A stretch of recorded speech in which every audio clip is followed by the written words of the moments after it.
All right, this is translation. So you have, this is the mRNA that was built in the transcription in the nucleus, and it has come out to the cytoplasm and met up with a ribosome. And the ribosome has two parts to it, so it clamps on over here. There's two parts to it, a subunit on the bottom that clamps around the mRNA, and there's a top part as well.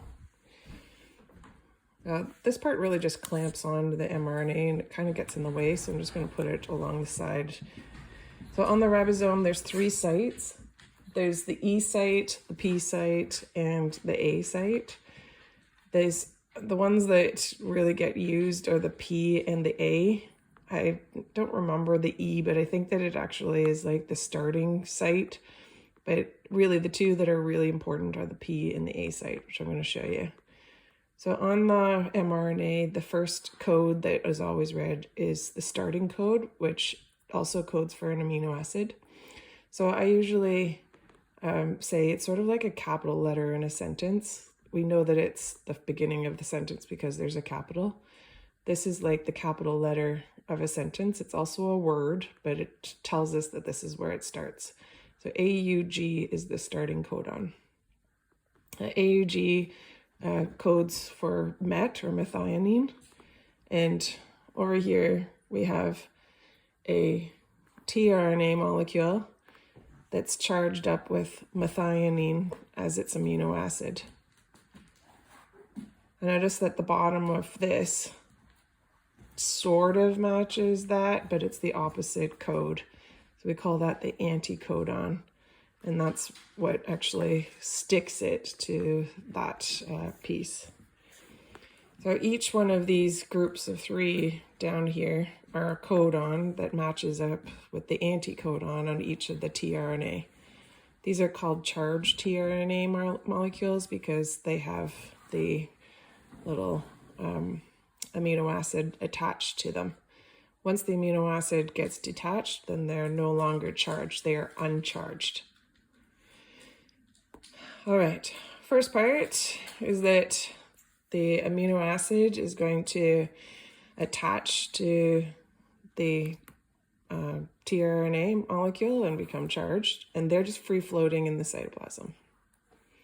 I have them lined up, but obviously they're not going to be lined up in the cytoplasm like that. All right, ribosome attaches, and it's going to find or attach the tRNA molecule with the anticodon that matches this one. So this is going to line up in the P site right there. Actually, sorry. This is kind of silly. I messed up. It's supposed to be like that. So the ribosome actually starts like this in the A site. There we go. So in comes the tRNA molecule with the methionine amino acid on it, and it's going to attach to the mRNA molecule down here because these guys are opposites of one another. This is going to be a little bit tricky because obviously we're using paper here, but here's the A site. The ribosome is going to slide down and the tRNA basically stays where it is. And then we're going to put the next tRNA molecule in there. So that's this guy. GGG goes with that CCC on the bottom. This guy is the tRNA molecule that used to be in the A site has been shifted to the P site because the ribosome has moved. And so now they're sitting right beside one another in there. This guy and this guy. And my amino acids are right beside one another, and so they're going to bond to each other. Zoink. And once they bond to each other, the tRNA molecule that's no longer useful is going to leave uncharged, and now it's going to go and get another methionine amino acid to charge it back up. All right, ribosome's going to shift again, but just like before, oh, I need two hands here. Just like before, no. just like before so it's the ribosome that's going to shift down like that. I'll just keep the ribosome up there like this. This guy's going to come into the next site. These guys are now going to bond to this one over here. This guy's going to leave. Ribosome shifts again. And then, oh, sorry, I'm out of view. This guy comes in. These guys move over. Zoink. This guy leaves. Ribosome shifts again. This guy comes in to the A site. These guys bond again. So this chain here is becoming the protein. Eventually, this is going to be a protein. These guys bond.